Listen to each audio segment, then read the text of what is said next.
হাফেজ মোহাম্মদ সোলাইমান মিয়া, নায়েবে মোহতামিম, জামিয়া ইসলামিয়া গাজীপুর। উক্ত অনুষ্ঠানটি আয়োজন করেছিলেন ভাষা আন্দোলন পরিষদ। ইসলামের দৃষ্টিকোণ থেকে পৃথিবীর শ্রেষ্ঠ ভাষা হচ্ছে আরবি ভাষা, আর বাংলা ভাষা হচ্ছে আমাদের মায়ের ভাষা। এই ভাষায় আমরা কথা বলি, আমাদের মনের ভাব প্রকাশ করি। তো সুতরাং পৃথিবীতে যে কোনো ভাষা আপনি শ্রেষ্ঠ ভাষাকে ডাকেন না কেন, কোনো নিষেধ নেই। আল্লাহ সব ভাষায় বোঝেন, সব কথাই বোঝেন। ইভেন কি তিনি হচ্ছে অন্তর্জামী, আপনার অন্তরের খবরও তিনি রাখেন। আর পৃথিবীর মধ্যে সবচেয়ে সহজ ভাষা হচ্ছে আরবি ভাষা।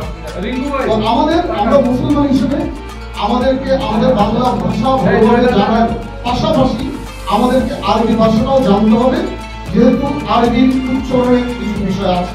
কারণ এটাই উদাহরণ যদি এভাবে দিতে যায়, আপনার আরবি ভাষার যে উচ্চারণ, আপনার আবু জাহেলের নামটা শুনবেন। আবু জাহেলের নাম ছিল আবুল হাকাম। আবুল হাকাম অর্থ হচ্ছে জ্ঞানীর পিতা।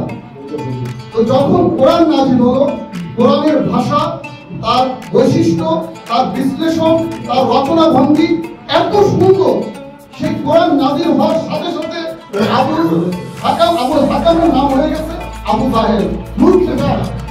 সে কোরআনের জ্ঞানের কাছে তার জ্ঞান কিছুই না।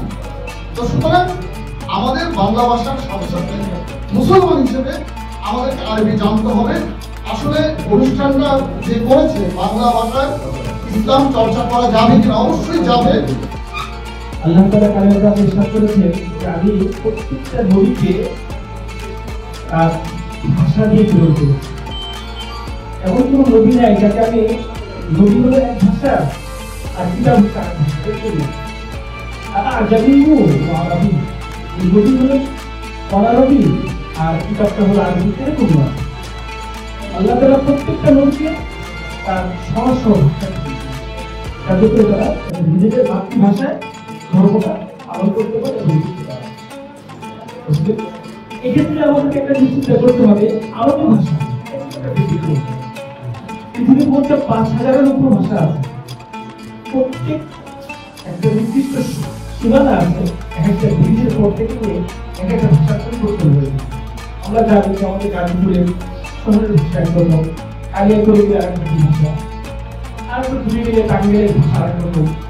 সীমানার পর পর ভাষা পরিবর্তন, যেহেতু সবচেয়ে শ্রেষ্ঠ এবং উত্তম ভাষা হচ্ছিল আরবি। ৮০ নম্বর আয়াত আল্লাহ বলছে আমাদেরকে প্রবেশ করাও কল্যাণের সাথে এবং বাইরে করো কল্যাণের সাথে এবং তোমার সাহায্যকারী শক্তি আমাদেরকে।